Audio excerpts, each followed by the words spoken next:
This is Behind the Headlines, with behind-the-scenes analysis on issues affecting Pennsylvanians, sponsored by the Susquehanna Valley Center for Public Policy. Now, here's your host. Hi, welcome to a new edition of Behind the Headlines. I'm Maura Donley. My usual host, Charlie Greenewalt, is on assignment, so he's not with us today, but I'm very fortunate to have Jere Strittmatter with us. Thank you so much for pinch hitting today. We're happy to have you. I'm looking forward to it. Thanks. And we are very fortunate to have as our guest today, Mr. David Taylor from the Pennsylvania Manufacturers Association.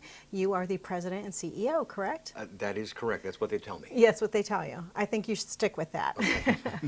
Why don't we start by you telling us a little bit about the Pennsylvania Manufacturers Association? We haven't had you on in a while, so why don't we let our viewers know who you are and what you do? Well, certainly. Thank you, Maura. Thank you, Jere. The Pennsylvania Manufacturers Association is the century-old statewide not-for-profit organization representing the people who make things here in the Commonwealth. And that manufacturing represents over 500,000 jobs on the plant floor, sustaining millions of additional Pennsylvania jobs in supply chains and distribution networks and vendors of industrial services.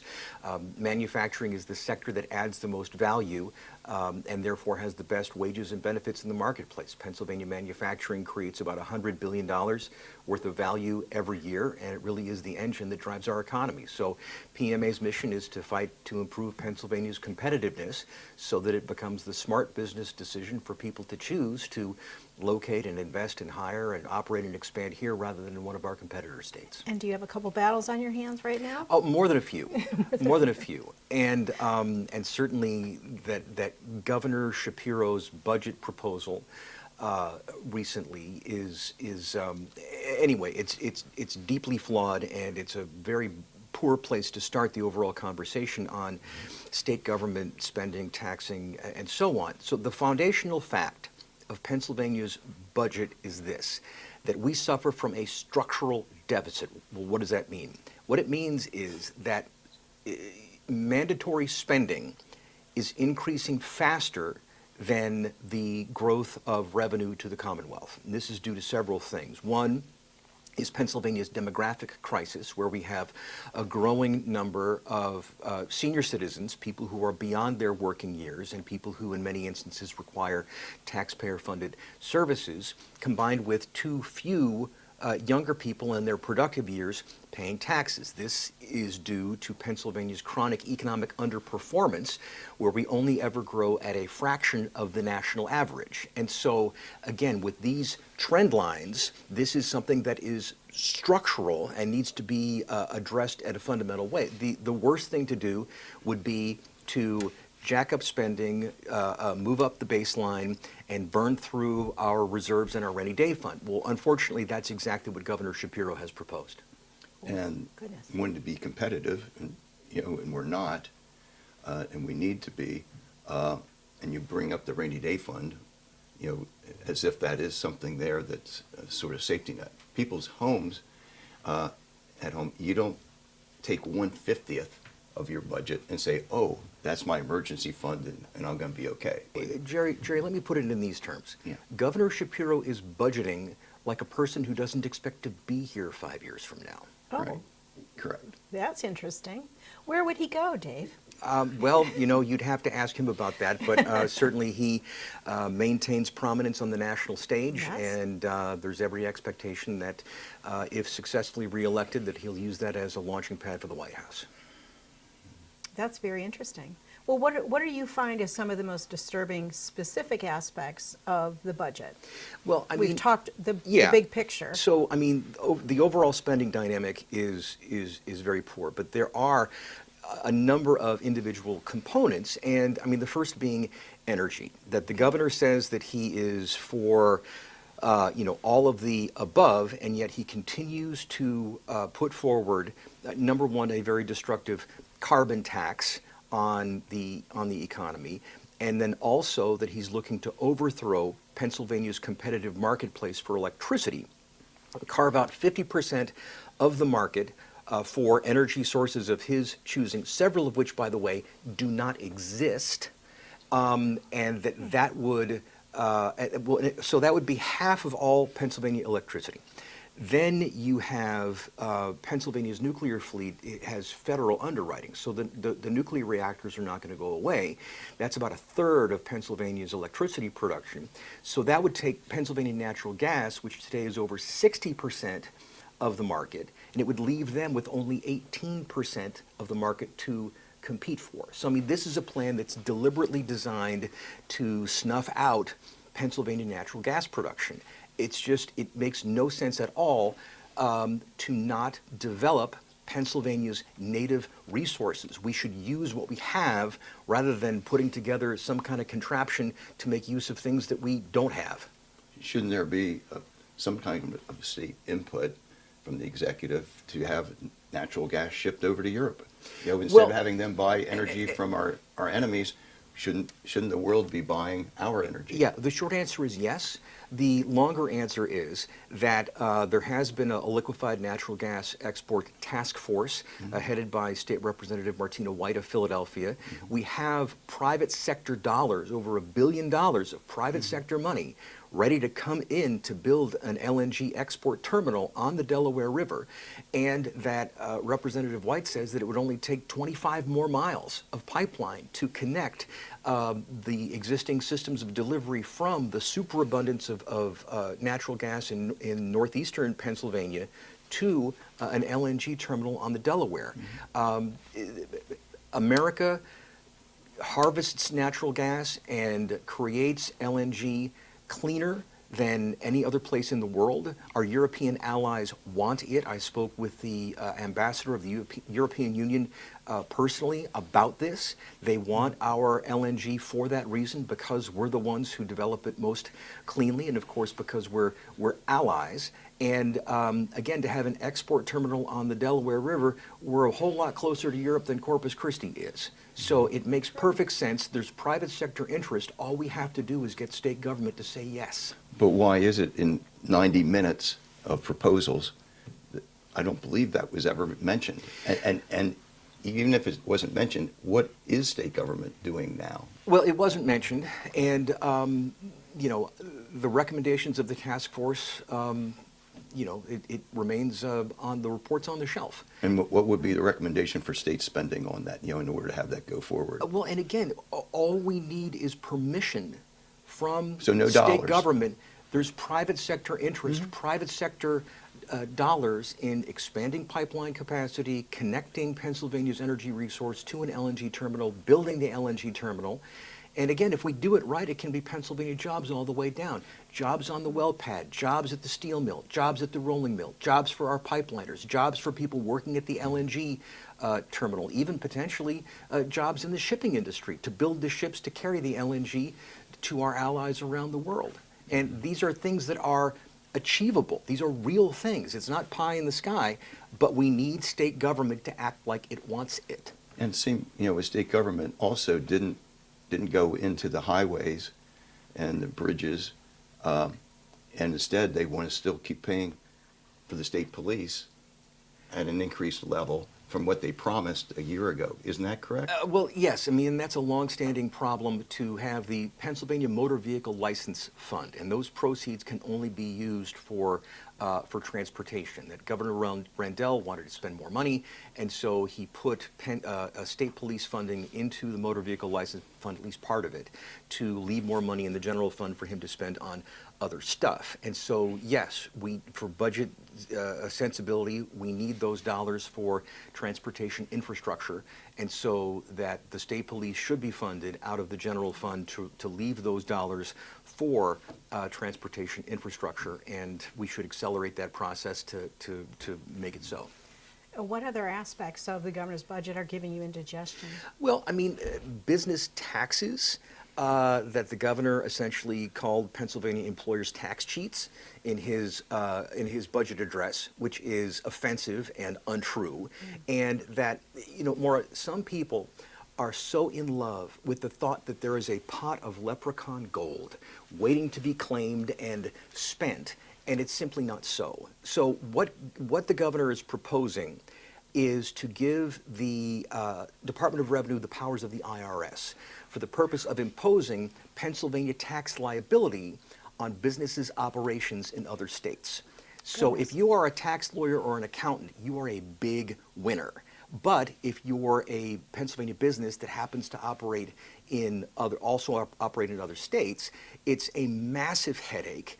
There's no juice for the squeeze.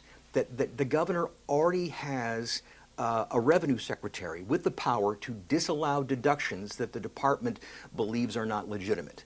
So it's already within his power to claim whatever he thinks people are doing wrong. And so this would be the price of an accelerated reduction of the corporate net income tax, which he promised 4 years ago and hasn't delivered on. So basically he's saying that he wants to make things better by making things worse. That's not a good strategy, and certainly the business community is going to fight that.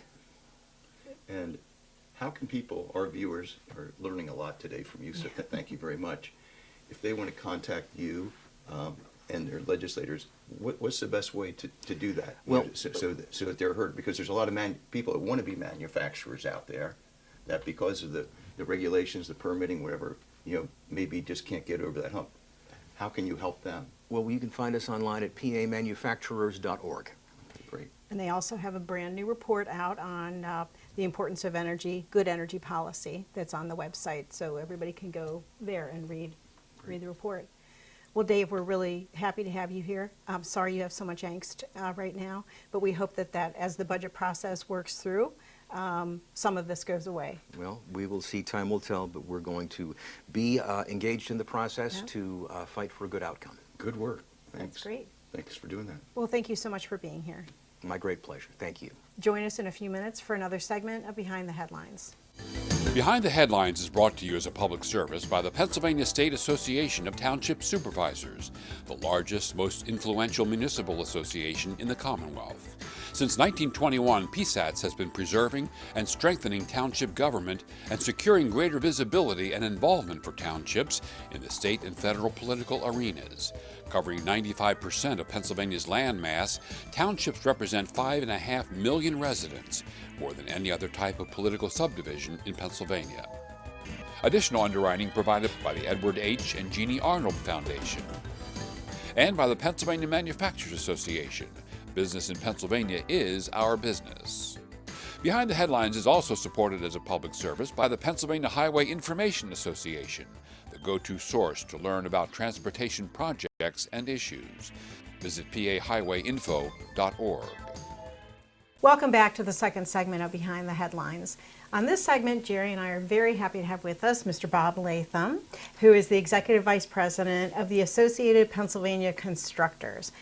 We have you on all the time, but I think it's been a little bit of time before we talked about who your organization represents and what you're all about. So why don't we start there today? Sure. We represent companies that build roads and bridges primarily for PennDOT and the Turnpike Commission. So if you're driving around Pennsylvania and you see work going on a major highway, a major bridge project, those are our members. We also represent companies that do engineering work, design, consultants, equipment sales, etc. Roughly 30 to 50,000 people working throughout the Commonwealth, making our roads safer and easier to travel on. Oh, great, thank you. And we've had many projects that we've talked about over the years. How did the governor's budget reflect onto those that, it seems, it takes a long time to put the new South Bridge on? Jerry, you and I have worked a long time together. It goes back to 2013 with what we called Act 89, which was a major comprehensive transportation funding bill. In Pennsylvania, we have, like everywhere, we have a multifaceted transportation system. That includes roads and bridges that are owned by local governments, pedestrian facilities, bike paths, airports, and of course public transit as well, particularly in our major cities, but we do have shared ride programs throughout the entire Commonwealth of Pennsylvania. So it all kind of goes together. Last year, unfortunately, Governor Shapiro put out a proposal to fund public transit only, and as is typical, that didn't go because there are interests in the General Assembly who have districts that have road and bridge needs. So it all kind of has to go together. The positive thing that came out of the governor's budget address recently was that he recognizes now that we have to have a total package. He had something in there for airports, he had something in there for roads and bridges, and he had something in there for public transit. And we kind of view that now as the kickoff, if you will, to budget season. It probably will take into June. There are a myriad of issues that are swirling around that are going to probably keep this thing going until the last minute. So we're very positive about where this issue stands. It's very front and center, and we think that 2025 will be a year we can maybe get a more comprehensive plan, program, funding plan together. Was there anything in the budget that gave you a little bit of pause? Well, so going back in history, in 2014 we passed this major transportation funding bill, and immediately the legislature and both the Corbett and Wolf administrations, to be fair, siphoned off a growing amount of money out of the highway fund, or what motorists are paying for gas in their gas tax and registration fees are supposed to go to road improvements, over to pay for the state police. And then fast forwards, finally, I guess elected leaders realized that enough was enough. I want to particularly cite actually Governor Wolf and then President Pro Tem Jay Corman, who kind of worked together to sort of glide path this down. There was an agreement that the last $250 million would be moved back to road improvements over the ensuing 2 years. And what disappointed us was that the governor's budget extends that out to another 5 years. So we kind of thought that money was going to be coming back to transportation projects in short order, and now that this budget document extends it out. Hopefully in the negotiation we can go back to that sort of agreed to time frame. And if it doesn't, then you can't draw down the federal funds. Well, it could jeopardize federal funds, you're right. And that is one of the things that we're facing right now, is that we are using a large portion of our state funds in order to match federal funds, and that leaves some of the rural roads in bad shape. Wow. Every time we have you on, we talk about this motor license fund, and we keep thinking we're so close, but no cigar yet. Well, no. And again, like everything, prices have gone up. When Congress passed the infrastructure bill in 2021, it was hailed as more funding for infrastructure, which it was, and our share went up about 20%. So but what you're seeing is that we're doing about the same amount of work. It's just costing 20% more. Materials are up, labor is up, concrete, steel, fuel went up. I mean, fuel's a large cost factor in road construction projects as well. So, but when the federal program goes up, that's kind of aimed at a certain segment of roads, our interstate highways, our major national highways. And we have a large road system that many states fund with local and county finances. And so those local roads, particularly in those rural counties, in the central and northwest part of the state, some of those paving and bridge repairs for those jobs are going wanting. So that's what we're looking to try to get some more money into to help those jobs and still do those major projects. It'll be a big, really a big problem of trying to fund SEPTA, and so that's going to delay the budget process. Well, the governor you're right. The governor's proposed, again, he did put in his proposal of $290 million increase in funding for public transit, both SEPTA and other systems as well, although they get about 75, most of that. So that's going to be coupled in with the negotiations, putting in a multimodal, getting to a multimodal framework as to whatever those final numbers are going to be. I think that's what the General Assembly is looking at. The other issue that, of course, is front and center our what they call skills games or gaming legislation. There are folks, particularly in the Senate, that are looking at maybe marrying the transportation funding package with taxation and regulation of skills games. So that's all going to be wrapped around each other as well. There are several different proposals on that gambling issue. We would rather see conventional financing for roads and bridges. Registration fees. We've talked about the potential for a package delivery fee, moving that, keeping that accelerated money from the state police going back to the motor license fund, maybe using that coupled with some bond financing and that sort of thing. Our needs really are to boost the program from about $3 billion a year to $4 billion, and that's really what we need. About a 25% increase in capital investment in our roads in Pennsylvania. And we've talked in the past about the gas tax diminishing because of electric vehicles and everything. So new and improved ways of funding are more critical than ever. We're looking at trying to get I hate to do this, a stopgap, a short-term, and I say short-term, 3 to 5 year program that could make sure that our roads don't deteriorate while we find that replacement, if you will, for the gas tax. And I would suggest that what eventually we're going to be looking at is something taking advantage of technology, which you're seeing on the turnpike now. You used to get on and off and pay the toll at the toll booth there at the exits. Now you see the erection of these what they call gantry toll systems. That's over the next 3 to 5 years. That's going to be sort of the test to see whether that's a viable system. Maybe expanding that in many, many, many locations throughout the Commonwealth on interstate highways to help fund particularly the interstate program. That could augment the gas tax, not be too painful for motorists, but sort of ease us out of the consumption of fuel to miles driven as a measure of how you pay a user fee. That almost makes too much sense. Go ahead. Especially being the Keystone State, right? And the fact that everyone's driving through us. We have more roads than everybody else to take care of. But we do have all the people driving through and not necessarily buying gas, in Pennsylvania. So that sounds like a good system. And you got fuel-efficient cars that are domiciled here, and we've always been under the theory that we don't overcharge for registration. We don't have a value-added tax like Virginia. We don't, you don't get banged for having a car if you're only just using it locally or not driving a whole lot, but you need it when you need it. But if you drive a lot of miles, then you pay a lot of user fee. That was the theory in Act 89. That's why we have a high gas tax.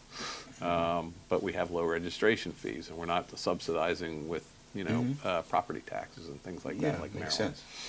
So as we move through the next several weeks and couple of months through the budget process, how will you and your members remain engaged in what's happening on the Hill?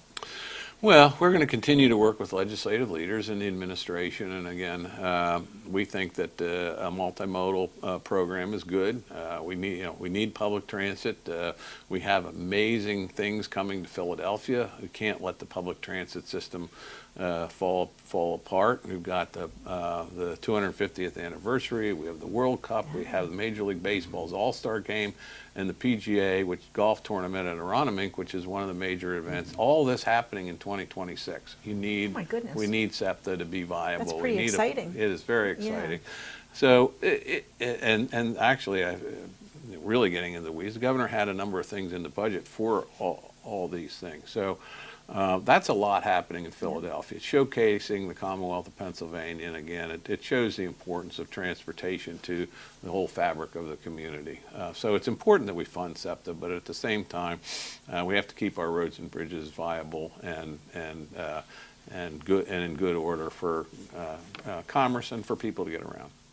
I know our viewers are always concerned with traffic tickets and the roads are engineered. Not if they're driving the speed limit. I know, but the fact is that drivers drive to where they feel safe, and we've with safety in mind, we've designed roads and built roads thanks to you and your members that people can drive at 90 miles an hour.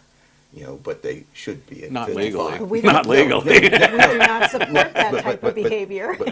But that is, a huge problem. So we're going to be expanding that, with the work coming zones. up. Last- Hopefully spring will be here soon. Last year, we made permanent the program, what we call automated work zone speed enforcement, which is simply a camera system in certain work zone areas. Where they are located are on the internet, so it's no secret. It's not cop hiding behind a billboard like in the old days. It's no secret. The signage has been improved, and it's pretty clear that if you stay within, you still have 11 miles over the speed limit. So if it's marked for 55 and you're going 64, you're still okay. I mean, you really have to be not going safely through that work zone to get a ticket. We are seeing the number of tickets go down, which is what we want to see. We want to see people go slowly or at a safe speed through highway work zones to be, and again, we point this out. We're interested in the safety of our workers. We feel that the men and the women who are working out there deserve to go home safely, go home alive, go home to their families. At the same time, most of the accidents and fatalities and the injuries are motorists themselves. So it's not really just about the highway workers, it's about the people that are going through there. I mean, if I'm in that work zone, I don't want some idiot going 90 miles an hour through there. I'd just as soon have everybody slow down. So. Yeah. Well, we want to thank you so much for being here today. We always enjoy our conversations with you, and we look forward to having you back. Thanks for having me, and look forward to spring and successful budget session here. Yes, thank you. Appreciate your support. Thank you, Jere, for co-hosting today. We really appreciate that. And we will see you next time on Behind the Headlines.